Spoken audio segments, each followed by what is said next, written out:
Hey everybody! Today I have with me one of my colleagues, Karen Harville, great therapist in Troup County, and she's going to show you some tips and some tricks with handwriting activities. So I'm going to turn it over to Karen now. Okay. We've had a lot of kids lately with difficulty holding a pencil, difficulty with graphs. So I'm just going to show some pencil grips to help work on it, their pencil grasp, and different variety of papers, tricks to help with handwriting legibility, staying within lines, and those kind of things. So we'll start off with some of the pencil grips. A lot of the main ones that I use. This one I use a lot for preschoolers. I'll show you up close. It has a good space for both their fingers and for the other finger, so it gives you a nice grip, especially for those little ones that have a really hard time. The next one I also use more with preschoolers. It's a jumbo, the grip, pencil grip. So it has a very large bulb on it. You can get a good grasp. Sometimes I will put markings for their thumb on it so that helps them hold it. But that's another good one. This is a fairly new one. I found this on Amazon. For right-handers, you put your index finger here, and then it kind of holds it in place. So even if they let go, it stays there and it gives a good grip. For left-handers, sometimes with this angle, you'll have to put your thumb in for the lefty, and then the grasp will be like this. So let me interrupt you for just a second. So the tools that you're showing are all designed to get you in an ideal position. So can you just demonstrate the position you want to go for without one of these Sure. items? Um, you always want to have your thumb here, this finger opposite, and then your this finger around the back. So you've got a good tripod grasp. Or some people have their fourth finger or do a four finger grasp, and that is good also. Pretty functional. One thing that you can do, I'll show you. This is call it a handy writer. This is a homemade one. It's just made from hair ties. So you've got a bigger hair tie here, one of the smaller ones connected, and then you can or you leave this off, but this helps you hold here so you get the three fingers free, and then you will put your pencil into this loop and it holds it back into the web space. We have a lot of kids nowadays that want to hold it way out of their web space, and with this type of grass or lined with the pencil way out here. So when you do this, it brings it back into their web space and makes it more functional.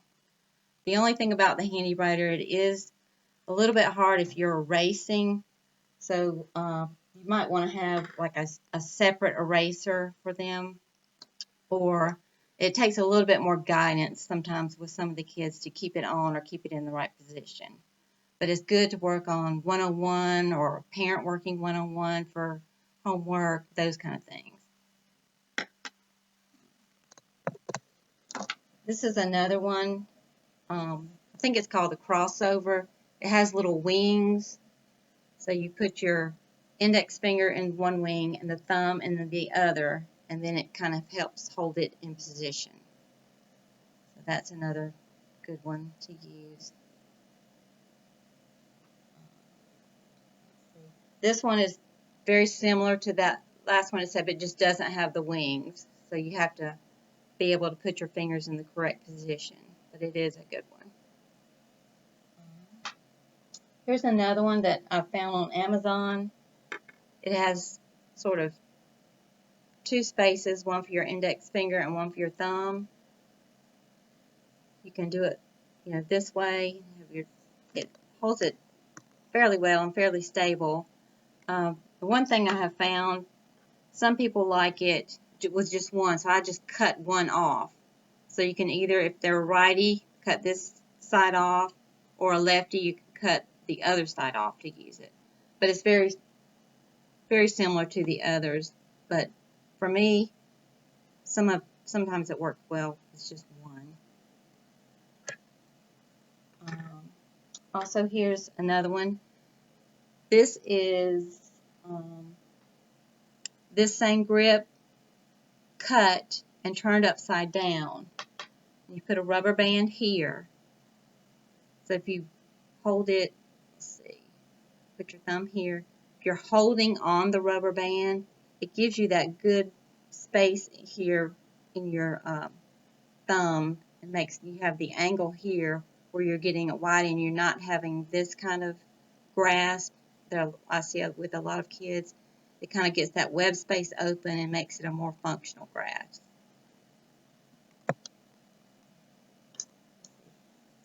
We also have thicker pencils are better, and this particular pencil has really dark lead.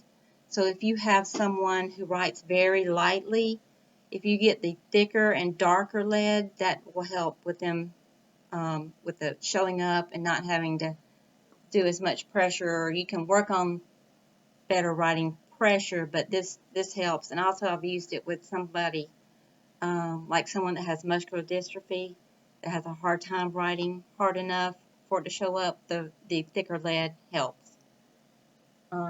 Also, weighted pencils. This is a pencil weight. It attaches to the pencil. It has little rubber stoppers here and here. You can either hold it this way, have the weight here. Some people hold it up, put the weight up a little bit further. If you get it too far up, it kind of weighs the pencil down. You can also use this with, put a pencil grip here and use the weight. This would be used for somebody who either has trouble with like that they don't feel the pressure as much. You need more input from the pencil for them to feel where it is in space, that kind of thing. Or somebody that has more kind of jerkier movements, that the weight might help make it more stable for them. And then there's also a weight that you put on your hand. So you can put your, this will be for a lefty, so you put your thumb, your fingers in like this. And it goes around the wrist. And it's the same purpose as the weighted pencil, but it just gives you weight through the hand area, so they're able to feel kind of where their hand is in space and make that a little bit better for their writing. It's a weighted glove, and they make variations on this weighted glove. Also, short crayons or pencils help. Will give you that grasp if somebody's having a hard time with the longer pencils. Sometimes this shorter pencil will help because you can just put your fingers right on it and there's no other place to put it. So that works also. Another thing, beginning writers, this works well. It's just a bulb or egg crayon. They make them smaller than this, bigger than this, but it works really well because you can just get this right in their palm. It works also for kids maybe with cerebral palsy that can't hold their pencil as well, those kind of things. So it's really good for beginners and those type of things.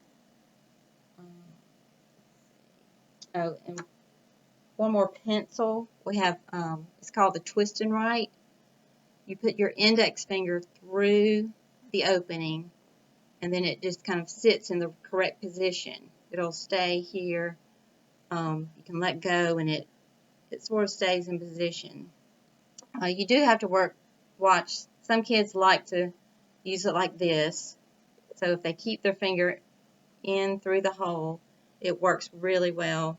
And usually for kindergarten on up, some for the really young kids, their fingers sometimes aren't quite long enough, but that is a really good tool. Also, these twist-up crayons, if you're working with somebody that really does need a pencil grip, some of the pencil grips will fit on these kind of crayons and makes it easy.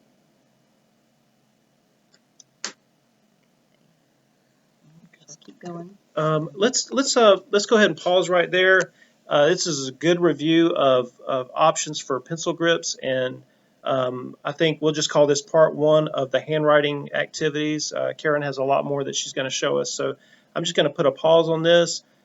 Great ideas for teachers, for parents, and even for therapists. She's shown a lot of tools that I have never even used, and I've been a therapist a long time. So great ideas for anyone who's supporting a child with handwriting. So check it out, review it, and try some of these things out.